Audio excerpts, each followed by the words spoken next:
Amigos e amigas, vamos a mais um momento da nossa liturgia da palavra. Momento de fé, de introspecção, de meditação. Vamos deixar Deus nos falar. Acesse Paulo Roberto Maciel. Você vai ao Facebook, YouTube, Instagram, tá? Nós temos a liturgia de forma antecipada para ajudar os presidentes de celebrações e para cumprir o que Jesus mandou: ide pelo mundo e evangelizar, e que de graça recebestes, deem também de graça. Liturgia referente ao dia 10 de setembro de 2024, terça-feira, 23ª semana do tempo comum, no ano B, onde se enfatiza mais o Evangelho de São Marcos. A cor dos paramentos litúrgicos é verde, conforme eu estou simbolizando aqui. No rito temos a missa escolha. Vamos à antífona da entrada. Vós sois justo, na verdade, ó Senhor, e os vossos julgamentos são corretos. Conforme o vosso amor, Senhor, tratai-me. Salmo 118, hein? Coleta. Rezemos, coloque suas intenções.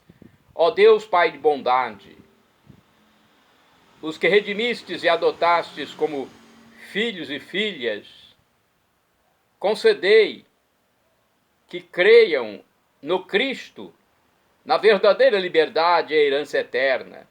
Por nosso Senhor Jesus Cristo, vosso Filho, que é Deus e convosco vive e reina na unidade do Espírito Santo por todos os séculos dos séculos. Assim seja. Primeira leitura, leitura da primeira epístola de São Paulo aos Coríntios, capítulo 6, versículos do 1 ao 11. Irmãos, quando um de vós tem uma questão com um outro, como se atreve a entrar na justiça perante os injustos, em vez de recorrer aos santos? Será que ignorais que os santos julgarão o mundo? Ora, se o mundo está sujeito a vossos julgamentos, seríeis acaso indignos de deliberar e julgar sobre questões tão significantes? Ignorais que julgaremos os anjos? Quanto mais coisas desta vida. No entanto, se tendes dessas questões a resolver, recorreis a juízes que a igreja não pode recomendar. Digo isso para a confusão vossa.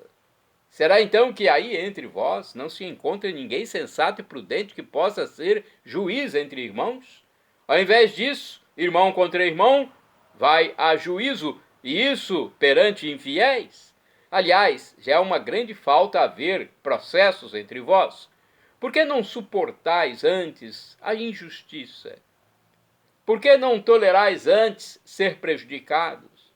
Pelo contrário, vós é que cometeis injustiças e fraudes, e isso contra irmãos. Porventura ignorais que pessoas injustas não terão parte no reino de Deus? Não vos iludais, nem imorais, nem idólatras, nem adúlteros, nem efeminados, nem pederastas, nem ladrões, nem avarentos, nem beberrões, nem insolentes, nem salteadores terão parte no reino de Deus. E vós, isto é, alguns de vós, éreis isso, mas fostes lavados, fostes santificados, fostes justificados pelo nome do Senhor Jesus Cristo e pelo Espírito de nosso Deus. Palavra do Senhor, graças a Deus. Agora o Salmo responsorial. É o Salmo 149, versículos 1 ao 2, 3 ao 4, 5 ao 6a, 9b, refrão, 4a. O Senhor ama seu povo de verdade. Repitamos: o Senhor ama seu povo de verdade. Cantai ao Senhor Deus um canto novo, e o seu louvor na assembleia dos fiéis. Alegre-se Israel em quem o fez, e Sião se rejubile no seu rei. O Senhor ama seu povo de verdade. Com danças glorifiquem o seu nome, toquem harpa e tambor em sua honra, porque de fato o Senhor ama seu povo e coroa com vitória os seus humildes. O Senhor ama seu povo de verdade. Exultem os fiéis por sua glória e cantando se levantem de seus leitos, com louvores do Senhor em sua boca. Eis a glória para todos os seus santos. O Senhor ama seu povo de verdade. Repitamos: o Senhor ama seu povo de verdade. Agora vamos aclamar o Santo Evangelho e depois proclamá-lo. A aclamação é com João 15, versículo 16. E a proclamação é com o Evangelho escrito por São Lucas, capítulo 6, versículos do 12 ao 19.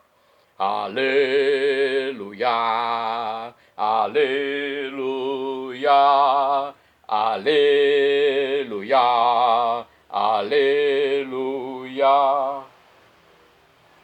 Eu vos escolhi a fim de que deis no meio do mundo um fruto que dure. Que deis no meio do mundo um fruto que dure. Aleluia, aleluia, aleluia, aleluia. O Senhor esteja convosco. Ele está no meio de nós. Proclamação do Evangelho de Jesus Cristo segundo São Lucas. Glória a vós, Senhor. Pelo sinal da Santa Cruz, livra-nos Deus, nosso Senhor, dos nossos inimigos. Naquele tempo, Jesus foi à montanha para rezar e passou a noite toda em oração a Deus. Ao amanhecer, chamou seus discípulos e escolheu 12 dentre eles, aos quais deu o nome de apóstolos. Simão, a quem pôs o nome de Pedro, e seu irmão André, Tiago e João, Filipe e Bartolomeu, Mateus e Tomé, Tiago, filho de Alfeu, e Simão, chamado Zelota, Judas, filho de Tiago, e Judas Iscariotes, aquele que se tornou traidor. Jesus desceu da montanha com eles e parou num lugar plano. Ali estavam muitos dos seus discípulos e grande multidão de gente de toda a Judéia e de Jerusalém, do litoral de Tiro e Sidônia. Foram para ouvir Jesus e ser curados de suas doenças. E aqueles que estavam atormentados por espíritos maus também foram curados. A multidão toda procurava tocar em Jesus, porque uma força saía dele e curava a todos. Palavra da salvação, glória a vós, Senhor. Pelo sinal da Santa Cruz, livra-nos Deus, nosso Senhor, dos nossos inimigos. Vamos à reflexão. Primeira reflexão é do livro Palavra e Vida. A montanha destaca-se das partes planas da terra. É parte do mundo, mas elevada para o céu. Na montanha, Jesus ora, entra em relação com Deus, porém, seu olhar se dirige para baixo, pois a montanha pertence à terra. Seu olhar se dirige para baixo, pois a montanha pertence à terra. E sabe que tem uma missão a cumprir. Desde a montanha, desde Deus, escolhe os que serão os seus colaboradores mais próximos, os 12 apóstolos. Hoje, nós teríamos de aprender novamente a subir a montanha e olhar lá de cima nossa vida com a perspectiva que dá o encontro com Deus. E depois descer e encontrar-nos com o povo e amar como Deus nos ama. Vamos a mais uma reflexão agora do livro Dia a Dia com o Evangelho. Temos aqui mais uma reflexão. Lucas condensa aqui várias informações importantes sobre o ministério de Jesus. A primeira é que ele sobe a montanha e passa a noite inteira em oração a Deus. Nesse colóquio com o Pai, Jesus se prepara para a escolha de seus apóstolos. A escolha que está prestes a fazer, selecionar e nomear dentre seus discípulos os 12 apóstolos aos quais vai dedicar uma formação especial. Era a maneira de garantir a missão da igreja. Ao descer da montanha, juntamente com os discípulos, Jesus se depara com outros discípulos e com imensa multidão sedentos de ouvir sua palavra e serem curados de suas doenças. A escolha dos apóstolos não fez Jesus esquecer as massas aflitas e abandonadas. Uma nota própria de Lucas é a energia boa de Jesus que procede e vem salvar a humanidade, capaz de curar a todos. Claro que toda a multidão queria tocar nele, no Deus humanado encarnado.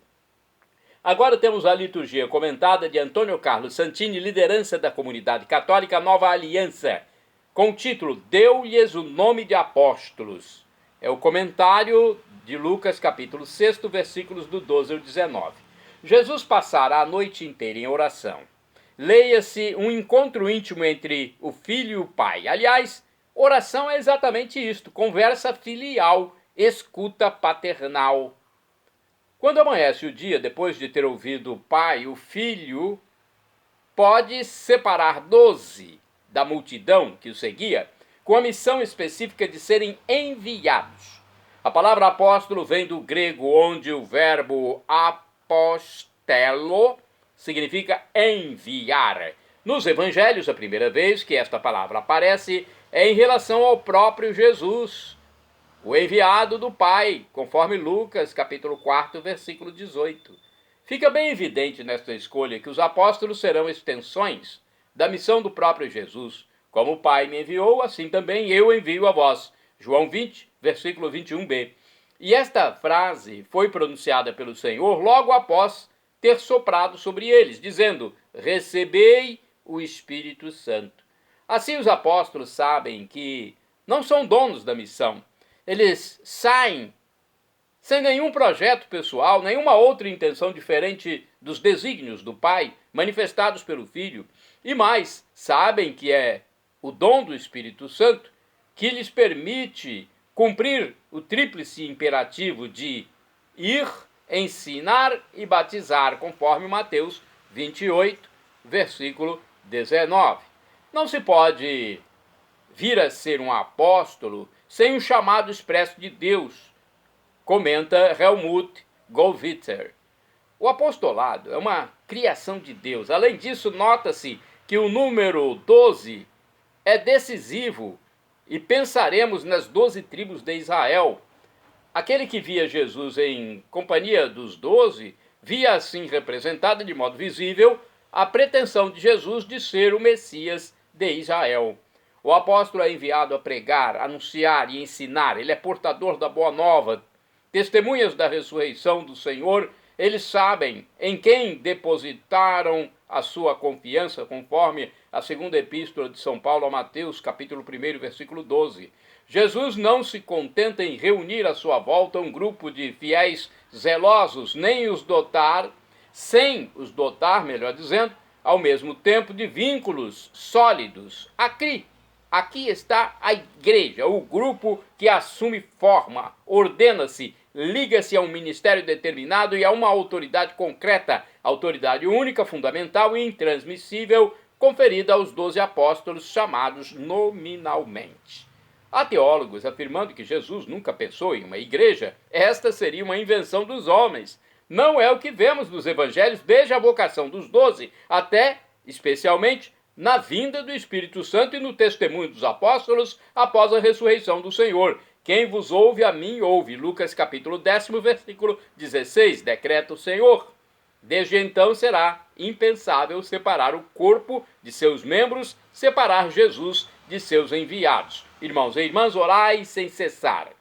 É disso que todos nós somos testemunhas. Atos dos Apóstolos, capítulo 2, versículo 32. Vamos aos santos do dia 10 de setembro. São Nemésio é santo de 10 de setembro. Faleceu em 251.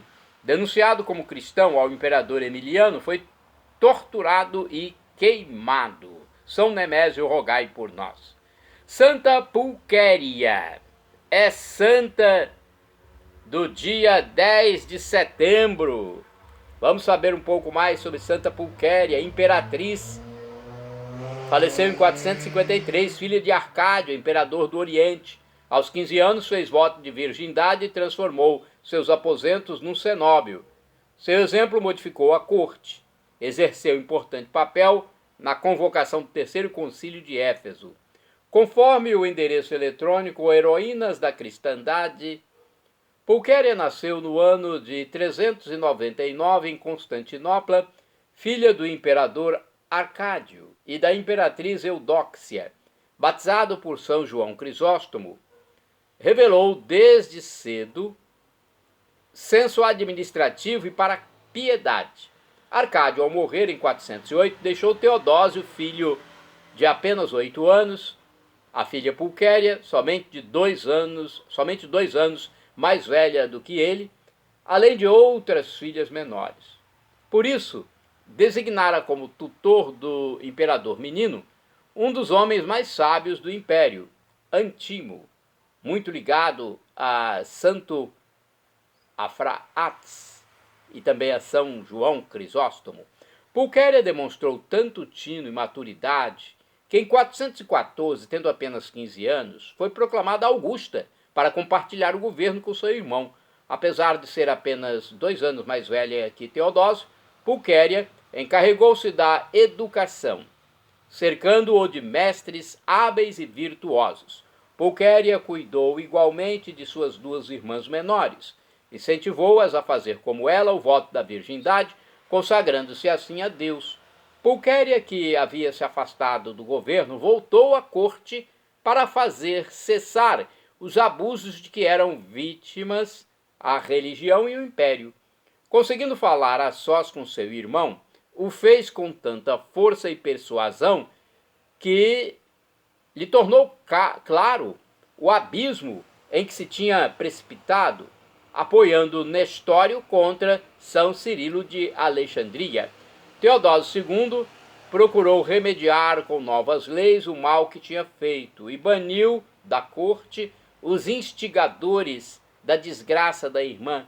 Com a morte do irmão, Pulquéria tornou-se única senhora do Império Romano do Oriente. Entretanto, para afirmar sua autoridade, julgou seu dever dividi-la com o hábil general Marciano, viúvo, que juntava a um conhecimento profundo dos negócios um zelo ardente pela fé católica, em comum virtude e amor pelos pobres. Casou-se com ele, mas declarou-lhe o voto da virgindade que havia feito e seu desejo de que Marciano o respeitasse. Assim ela o elevou ao trono imperial, vivendo ambos em continência. Olha, ele respeitou o voto de virgindade que ela fez. No Concílio Ecumênico de Calcedônia, em 451, Marciano e Pulquéria estiveram presentes e foram comparados a Constantino e Santa Helena. Para aniquilar a heresia de Nestório, que negava a maternidade divina de Nossa Senhora, Pulquéria mandou construir, no Império, 3 magníficas igrejas em honra à Mãe de Deus. Construiu também hospitais, casas para peregrinos, etc. Favorecida, por uma visão, Pulquéria mandou buscar as relíquias dos 40 mártires de Sebaste, que foram encontradas próximo de Constantinopla. A grande imperatriz faleceu no dia 10 de setembro de 453, aos 69 anos de idade. Durante a vida havia sido protetora da igreja e dos pobres e deixou, em favor deles, todos os bens. Marciano executou fielmente o testamento de sua esposa e continuou as boas obras que ela havia começado. E foi, por fim, reunir-se a ela em 457, depois de 4 anos de enérgico governo. Olha que história, hein? História interessante. Santo do dia 10 de setembro, Santo Altbert. Foi bispo, faleceu em 725. Foi bispo de Avranches, na França, e mandou construir em Montombé um santuário em honra a São Miguel. O edifício, muito ampliado ao longo dos anos, é atualmente a famosa abadia de Mont Saint-Michel. Santo do dia 10 de setembro, São Nicolau de Tolentino, sacerdote, faleceu em 1305, da Ordem dos Eremitas de Santo Agostinho. Viveu em severos jejuns e constante oração. Foi grande pregador e confessor. Conforme o site da Comunidade Católica Canção Nova, Nicolau de Tolentino nasceu em Marcas, em 1245, na diocese de Fermo. Ainda adolescente, conheceu os agostinianos e foi atraído pela vida monacal, a qual se consagrou em Tolentino. Foi um asceta de sorriso amável, de longas orações e jejuns, sempre acompanhados pela simpatia e caridade. Desde os 7 anos de idade, suas preocupações eram as orações, o jejum e uma enorme compaixão pelos menos favorecidos. Nisso se resumiu sua vida: penitência, amor e dedicação aos pobres. Virtudes alinhadas a uma fé incondicional em Nosso Senhor e na Virgem Maria. Aos 14 anos foi viver na comunidade dos agostinianos de Castelo de Santo Ângelo, como oblato, isto é, sem fazer os votos perpétuos, mas obedecendo às regras. Mais tarde ingressou na ordem e, no ano 1274, foi ordenado sacerdote. Nicolau possuía carisma e dons especiais. Sua pregação era alegre e consoladora na providência divina, o que o tornava bastante empolgante em seus sermões. Tinha um grande poder de persuasão pelo seu modo simples e humilde de viver e praticar a fé, sempre na oração e na penitência, cheio de alegria em Cristo, e com seu exemplo levava os fiéis a praticar penitência, a visitar os doentes, os encarcerados e também dar assistência aos pobres em geral. Essa mobilização de pessoas em torno do ideal de levar consolo e a palavra de Deus aos necessitados dava-lhe grande satisfação e alegria. Nicolau jejuava pão e água às segundas, quartas, sextas e sábados, em honra a Maria Santíssima. Tanta austeridade trouxe-lhe dores articulares do estômago e da cabeça e ainda perturbações na vista. Perguntava a si mesmo se tanto rigor agradava ou não a Deus, mas o Senhor apareceu-lhe num sonho e confortou-o. Caindo ele de novo doente, curou-se por indicação de Nossa Senhora, comendo um pedaço de pão molhado em água, depois de fazer o sinal da cruz. Daí veio o costume de benzer pães em honra de São Nicolau, destinados a robustecer os fracos. Em 1275, devido à saúde debilitada, foi para o convento de Tolentino, onde se fixou definitivamente. Lá se tornou um dos apóstolos do confessionário mais significativos da igreja. Passava horas repleto de compaixão para com todas as misérias humanas. A fama de seus conselhos e de sua santidade trazia para a paróquia fiéis de todas as regiões, ansiosos pelo seu consolo e absolvição.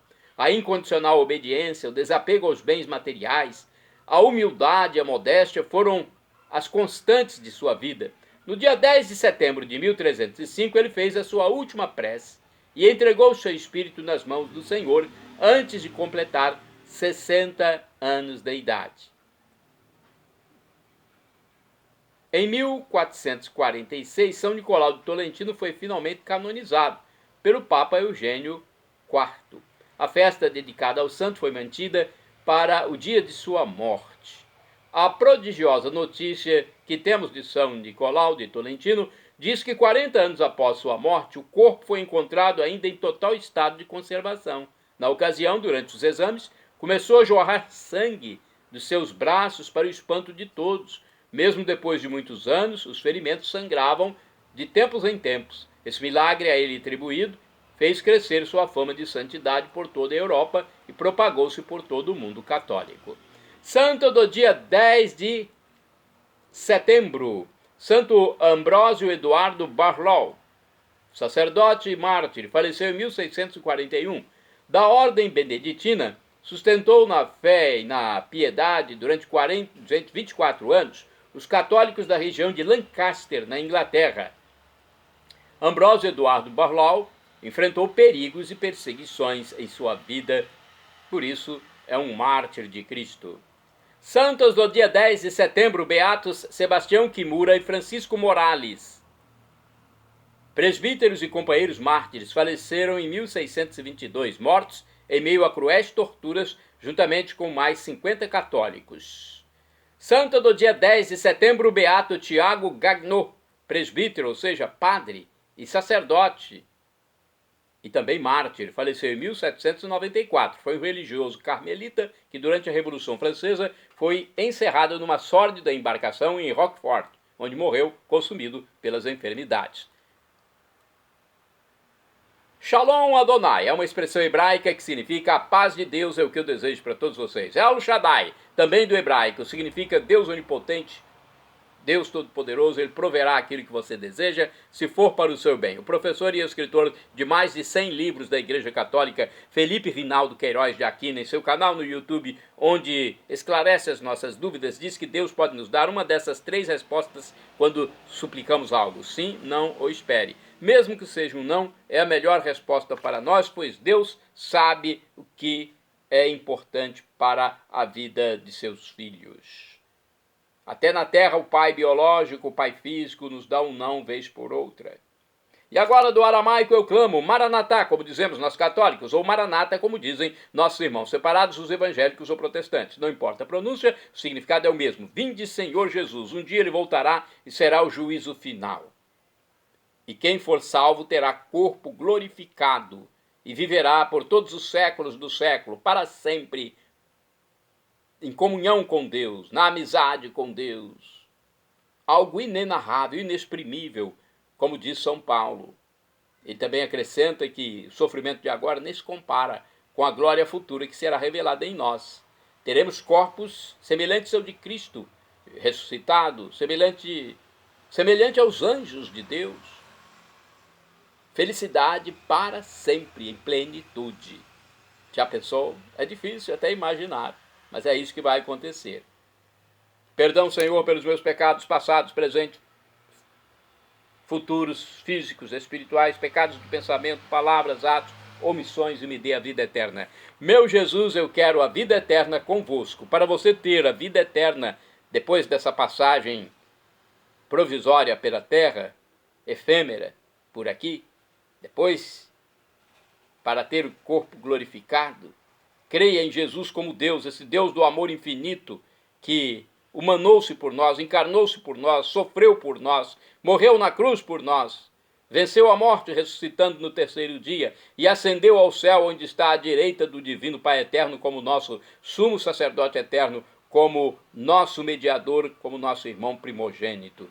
Creia em Deus, creia em Jesus como Deus, seja batizado e arrependa-se dos seus pecados, e nos encontraremos na vida eterna com corpos glorificados, transformados, transfigurados. Pense nisso. Analise, reflita. Meu Jesus, eu quero a vida eterna convosco e com meus irmãos que estão aqui assistindo esse vídeo. Acesse Paulo Roberto Maciel. Maciel no YouTube, no Instagram, no blog e no Facebook.